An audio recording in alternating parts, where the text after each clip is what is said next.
Bonjour à tous, j'espère que vous allez excellemment bien ce lundi soir. On va débriefer le Grand Prix d'Australie. Nouvelle manche du championnat du monde de Formule 1. Nous sommes à 2 manches de la fin du championnat du monde. Désormais, après ce Grand Prix d'Australie, le match reste quand même assez serré pour le championnat du monde pilote, même si Fabio Quartararo, la chute ne fait pas du bien. On va revenir sur un petit peu tout ce qui s'est passé. Bilan des Bleus. Top flop comme d'habitude, les différents classements en fin de vidéo. Mais avant tout, n'hésitez pas à vous abonner à la chaîne, à réagir dans les commentaires, à mettre un pouce bleu, à partager la vidéo sur les réseaux sociaux, notamment auprès de vos proches si vous pensez que ça peut les intéresser. Dans les commentaires, n'hésitez pas à me dire qui vous a plu, qui vous a déçu.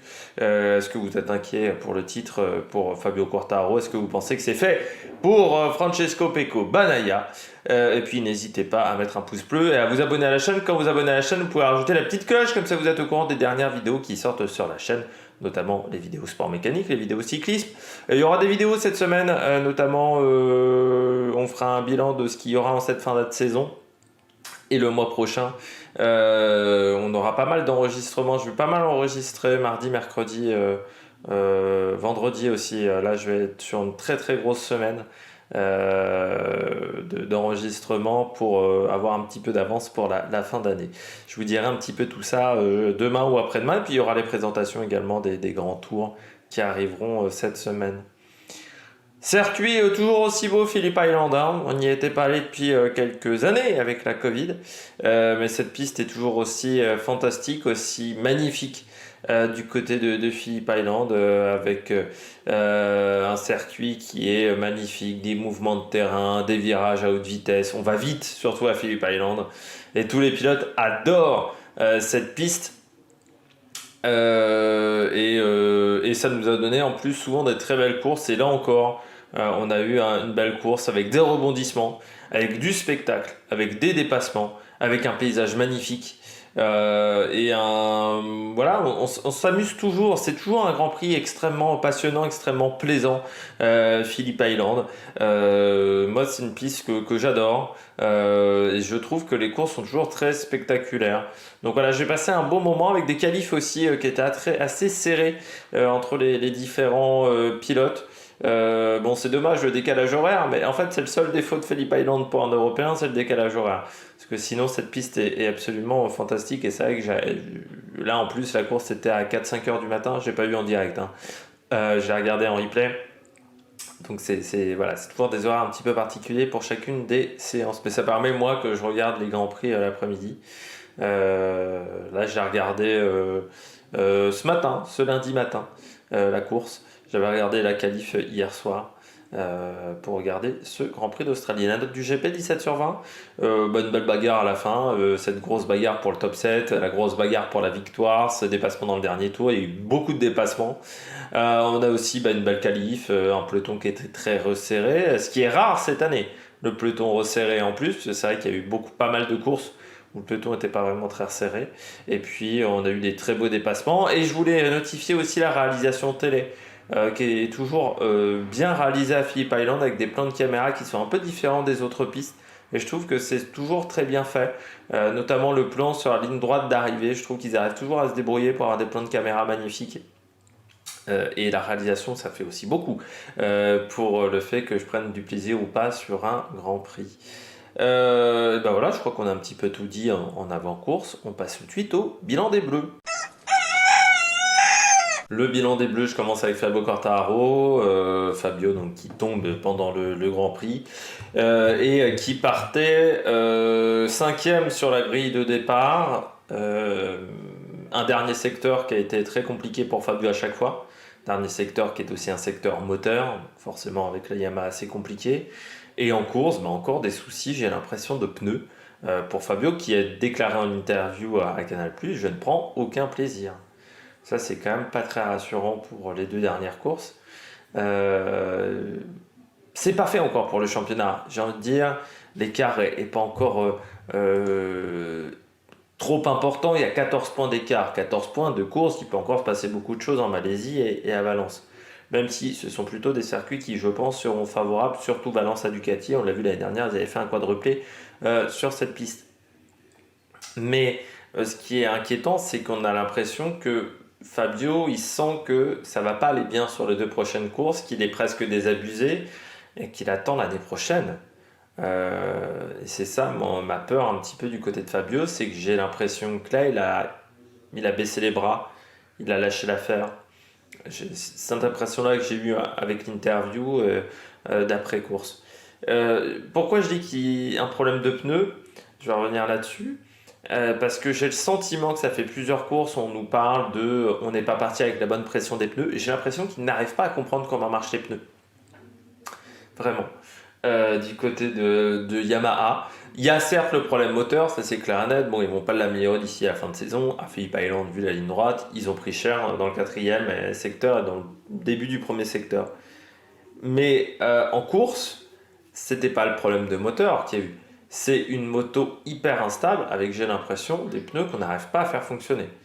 Euh, c'est quand même énorme le blocage, parce qu'il a eu un énorme blocage de frein, enfin de roue, qui lui fait perdre 15 positions. Bon, ensuite il arrive à revenir, mais c'est un Grand Prix qui est très compliqué pour Fabio. Il n'y a pas grand chose qui a fonctionné sur cette course. Il n'avait pas un rythme sensationnel, il perd des places. Alors, le départ était très bon par contre. Il fait un très bon départ, mais ensuite c'était extrêmement difficile. Et notamment quand il tire tout droit, là tu vois bien que la moto il n'est pas à l'aise avec, mais il était déjà pas à l'aise avec la moto dès la fin du premier tour. Dans le premier tour, là, je regardais 2-3 fois là, quand on avait des plans larges, je trouvais que la moto gigotait énormément. Et ça, c'est quand même un mauvais signe. J'ai l'impression qu'ils n'ont pas réussi à faire fonctionner les pneus et que ça fait plusieurs courses qu'ils n'arrivent pas à faire fonctionner les pneus du côté de chez Yamaha. Et c'est peut-être pour ça que Fabio a peu de sensations. Sur les 4 dernières courses, Fabio, son meilleur résultat, c'est 8e, c'est 2 abandons et une 17e place. Voilà, sur les 4 dernières courses. C'est catastrophique. Pour un mec qui veut jouer le titre, c'est catastrophique. Voilà, ça ne marche pas du tout pour Fabio. Après, en même temps, quand tu as une moto qui est en 15 km/h, 20 km/h sur chaque piste à la Ducati, c'est sûr que si des Ducati se plantent cette année et n'obtiennent pas le titre, c'est plus Ducati qui aura perdu qu'Yamaha. Hein. Et plus Ducati qui aura perdu que Fabio. Vu les moyens mis par Ducati, vu les innovations mises en place par Ducati, c'était pas normal le rythme qu'ils avaient en début de saison avec Bagnaia et Miller. Voilà, c'était pas normal le niveau de performance qu'ils avaient à ce moment-là. Donc c'est normal qu'au bout d'un moment, les investissements qu'ils ont fait, le travail qu'ils ont réalisé fonctionne. Pourquoi l'écart s'est agrandi vraiment cette fin de saison? C'est qu'Yamaha n'a pas bien bossé. Yamaha nous avait promis un moteur plus performant en début de saison. Que dalle! L'écart s'est agrandi avec Ducati, on nous a promis plein de choses et au final, il n'y a rien. Et on s'aperçoit qu'ils sont un peu dans la même situation que Honda, mais dans une situation encore pire, c'est que l'année prochaine, ils auront que 2 motos. Mais bon, voilà, Fabio est le seul à réussir à faire fonctionner cette machine, comme Marquez est le seul à faire marcher la Honda. Donc c'est ça qui est très frustrant, qui est très inquiétant pour Fabio. Bon, c'est pas quelle sera la situation l'année prochaine. Bon, avec Morbidelli, je pense que ça discute. Mais il va falloir trouver des solutions parce que avec deux motos l'année prochaine, il faudra que le deuxième pilote soit très bon et que l'écart de performance soit pas énorme avec Fabio. Et là, pour le moment, l'écart de performance il est trop important avec Fabio du côté de Franco Morbidelli. Mais le titre n'est pas encore perdu, même si maintenant, c'est sûr que déjà, il ne faudra pas tomber, ça c'est clair et net. Et ensuite, il va falloir marquer des gros points. C'est-à-dire que s'il n'est pas dans le top 5 en Malaisie, c'est mort. Il faudra être dans le top 5 en Malaisie. Donc ça va être une pression supplémentaire pour Fabio. Homme poursuit avec Johan Zarco, week-end qui se ressemble. Hein. Les week-ends se suivent et se ressemblent pour Johan. Alors déjà un départ encore catastrophique. Il se retrouve 20e après 2 virages. Déjà c'est compliqué. Après j'ai pas regardé attentivement ce qui s'est passé au départ pour Johan Zarco. Mais je pense que c'est encore un problème comme sur les autres courses. C'est-à-dire il démarre déjà pas bien, le lâcher d'embrayage est déjà pas bon. le départ, le launch control ne marche pas, il n'arrive pas à faire fonctionner le launch control.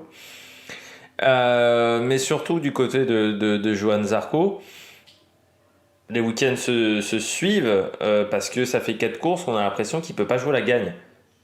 C'est-à-dire qu'il est, voilà, il est performant, hein, enfin il a du rythme quand même, mais il a un rythme pour être, on va dire, entre 7 et 10, mais pas mieux. Il n'a pas, il a pas la capacité d'aller plus vite que ce niveau-là de performance, il n'arrive pas à aller taquiner les meilleurs, il n'arrive pas à aller chercher la pole position, il est loin de ce rythme-là. Il finit la qualif, bon, il est 6ème, il est quand même à 2 dixièmes et demi de Martin, donc ça fait beaucoup, et en course, il est certes 8ème, mais il est à 3 secondes. À 3 secondes du paquet de devant. Alors, il remonte bien pendant le Grand Prix. Certes, le temps perdu au départ l'a pas aidé, Johann Zarco, mais on a l'impression qu'il n'arrive pas à avoir le step de performance depuis 4-5 courses pour aller chercher les mecs de devant, comme il pouvait le faire en début de saison. En début de saison, il avait cette capacité à se battre pour la gagne. Là, il n'a plus la capacité de se battre pour la gagne. Et ça fait quelques courses. Alors, on voit que est-ce que c'est la moto qui est moins performante? Certes, Martin a fait un bon week-end, mais en course, ça s'est pas très bien passé en fin de Grand Prix. Alors, lui dit qu'il a un souci avec la moto quand elle a le plein. Il n'arrive pas à s'en servir quand elle a le plein. C'est peut-être ça, parce que c'est vrai qu'en début de course, il ne remonte pas beaucoup. Et à mi-Grand Prix, tac, il gagne 3-4 positions assez rapidement. Johann Zarco, alors que c'est vrai qu'en début de course c'est un peu pénible pour aller chercher Crutchlow, tu as l'impression qu'il faut qu'il y aille un peu faut qu'il attaque énormément, faut qu'il prenne des risques, mais après du côté de Johann Zarco, il manque de la performance, et là aussi est-ce qu'on arrivera à trouver la solution d'ici la fin de saison? Je ne sais pas. Peut-être aussi qu'avec la moto de Zarco, on teste des choses pour l'année prochaine déjà chez Ducati. Oui, il n'arrive pas à aller taquiner les meilleurs, quoi. Il lui en manque un peu. Et c'est un peu frustrant pour Johann Zarco, surtout vu le niveau de performance qu'il avait en début d'année. Puis je termine avec Rémi Gardner, enfin avec Tech 3. Vous savez, on fait un petit point Tech 3 à chaque fois. Week-end, ça se présentait pas si mal que ça pour Rémi Gardner. À un moment en course, il était 10ème. Rémi Gardner, il avait pas un mauvais rythme. En qualif, pas mal aussi, parce qu'il colle quand même quasiment un 10ème et demi à Raúl Fernandez. Par contre, en fin de Grand Prix, il perd beaucoup de temps. Alors, il marque les points de la 15e place, mais c'est vrai qu'à un moment, il était 10ème, quoi. Donc, les points de la 10e place, la 15e place, le point de la 15e place n'est pas suffisant. Vraiment, en fin de Grand Prix, il perd beaucoup de temps, beaucoup de place, alors qu'auparavant, il avait un bon rythme. Donc, frustrant pour Rémi Gardner, tout simplement, ce Grand Prix là encore. Et Raúl Fernandez, pas top ce week-end. Par rapport à Raúl Fernandez, il était moins bien. Le pilote espagnol. On passe tout de suite au coureur au top. Les coureurs au top, je commence avec Alex Rins, vainqueur. Au moins Suzuki pourra finir sur une bonne note. C'est important pour Alex Rins parce qu'il était dans le projet depuis très longtemps. Il était arrivé en même temps qu'Iannone. Je crois me rappeler quand Iannone était arrivé dans l'équipe. Il a apporté les premiers gros résultats chez Suzuki. Pas de chance pour lui, il n'a pas réussi à être champion du monde. Mais il fait partie des meubles chez Suzuki et il a fait un gros boulot pour améliorer cette machine. Cette année, c'est lui qui a été le plus régulier, le plus performant sur la Suzuki par rapport à Johan Mir. Même s'il n'a pas été champion du monde en 2020, voilà, il avait raté son début de saison 2020, pour ceux qui s'en souviennent. Ça avait été la catastrophe.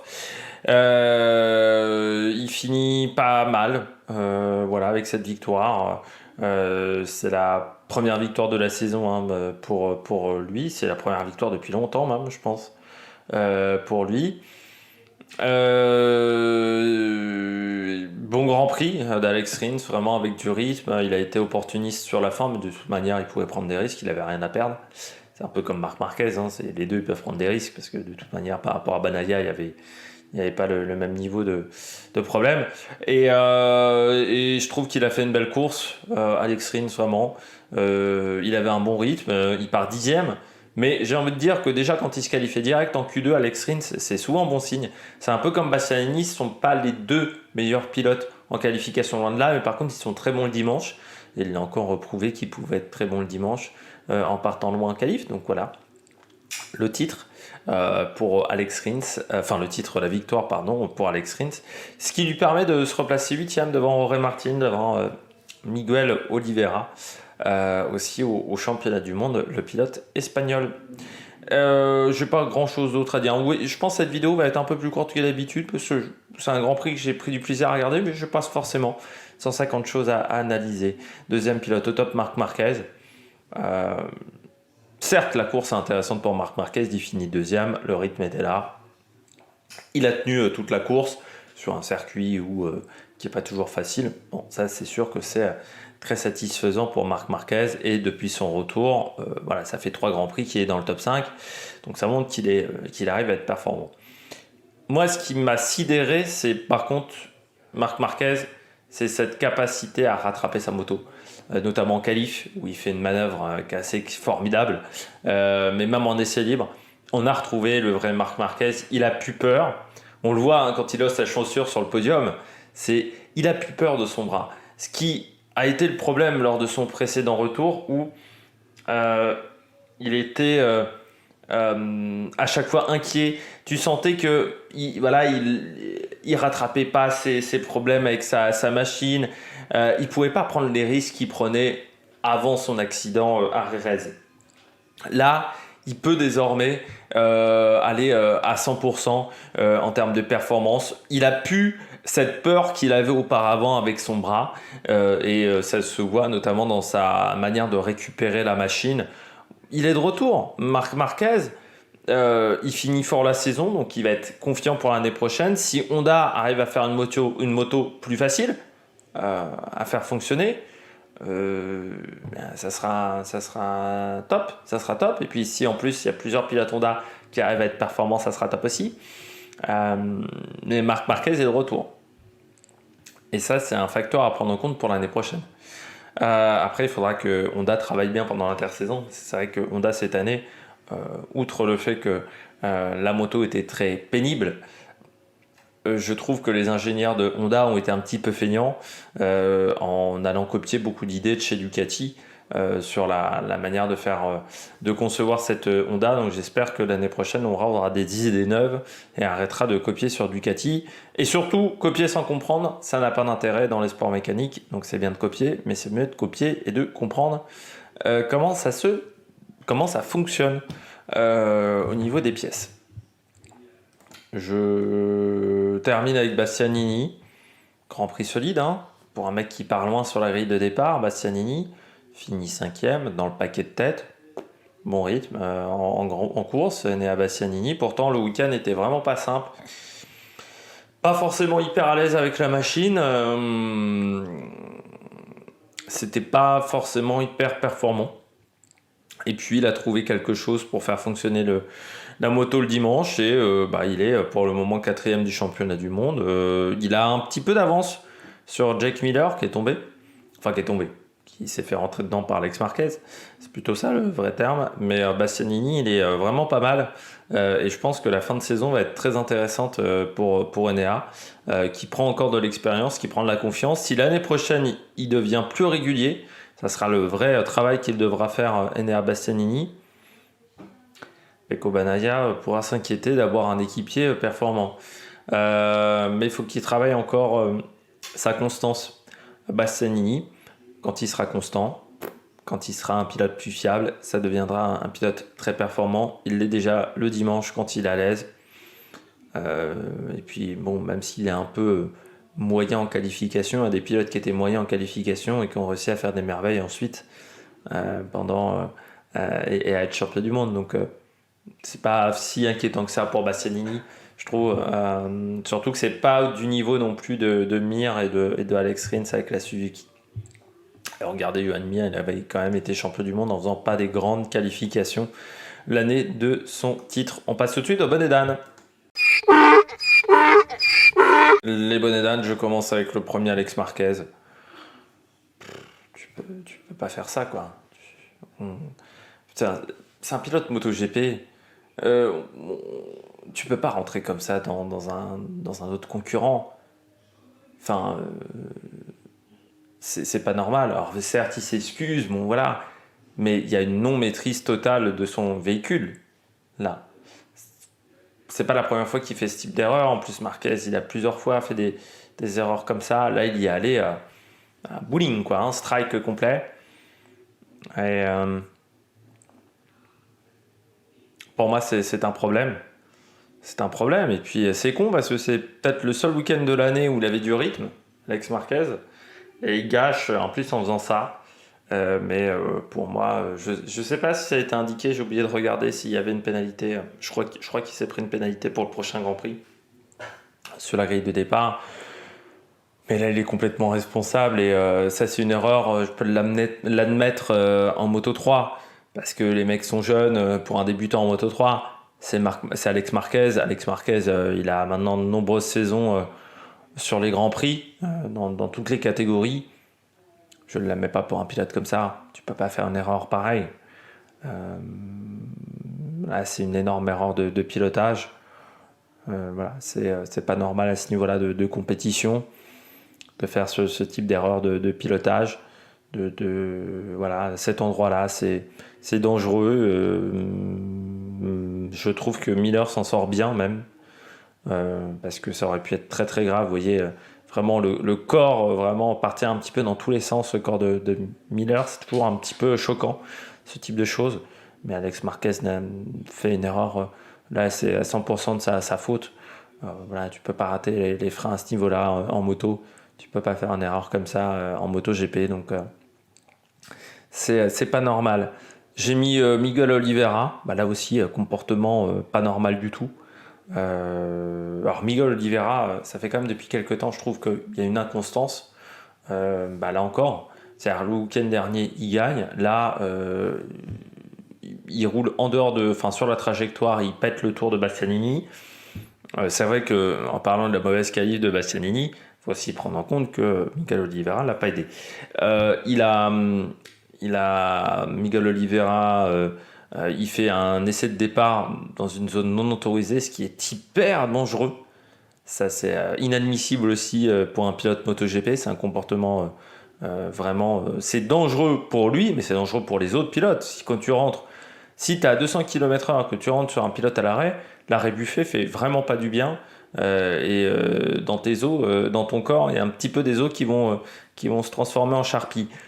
C'est pas normal d'avoir ce comportement-là et 3 passes de pénalité, je trouve que c'est pas cher payé même pour ce qu'il a fait Miguel Oliveira. Ensuite, en course, il est 12e. Après, de toute manière, KTM n'était pas aussi performant. Il y avait trop d'adhérents sur la piste. N'était pas aussi performant que sur les autres week-ends. Mais enfin, de toute manière, avec 3 places de pénalité, faut pas t'attendre à des merveilles non plus. C'est voilà, le comportement de Miguel Oliveira, j'ai pas apprécié. C'est pas un comportement digne d'un pilote de ce calibre.